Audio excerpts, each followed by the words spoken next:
End of life is an important stage in a responsible renewable asset life cycle and is emerging as a key sustainability topic for the industry to address. As the first generation of renewable energy infrastructure assets near the end of their expected lifetimes, we need to make sure that as an industry, we are supported by a mature recycling sector as the energy transition accelerates.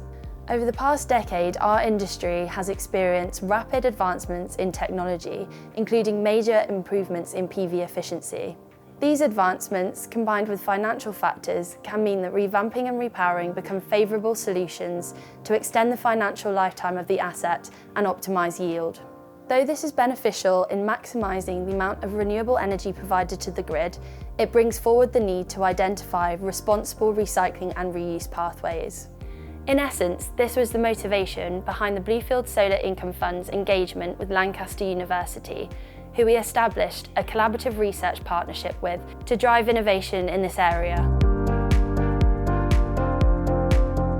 Through the first phase of this research, we were able to produce the first material passport database for a solar farm, and that was really helpful to understand how that can be delivered in practice, and understanding now how we can integrate it in the current practices and inform also the end-of-life decisions. Academia and industry, they need to work together to understand how can we tackle the waste problem and understand what can be done throughout the life cycle of the PV panels.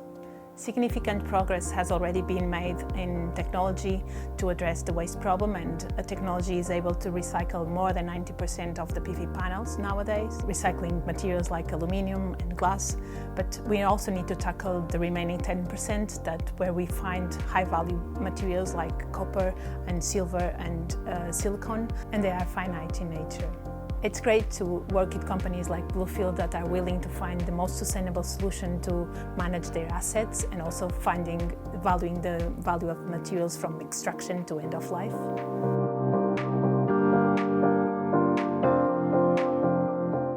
Something that I've really noticed over the last 5 years is the evolution in how we're thinking about ESG within the renewable energy asset class. And even though we're playing this really important role in the energy transition, we are still managing infrastructure, and so there's a wider range of ESG impacts and opportunities which we need to be thinking about in order to protect asset value over the long term. When you think about making sustainable investments, it goes beyond the checks that you make as part of the transaction process. What you're really doing is making a commitment to investing in an asset which needs to remain sustainable across its life cycle. So when you think of a business like Bluefield, which has a group structure and expertise from development through to investment and operation, what that means is a commitment from us to manage those assets sustainably across their 30 to 40-year lifespan. And with that, topics like end of life and recycling are really material, even if they feel like they're not tangible or they're far in the distance at the point of acquisition.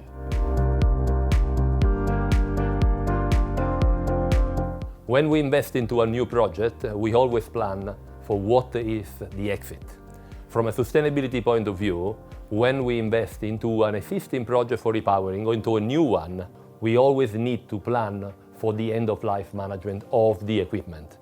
And as the number of projects, renewable assets globally increases, and these projects are aging or approaching maturity, the end-of-life management is becoming really a key point in our sector.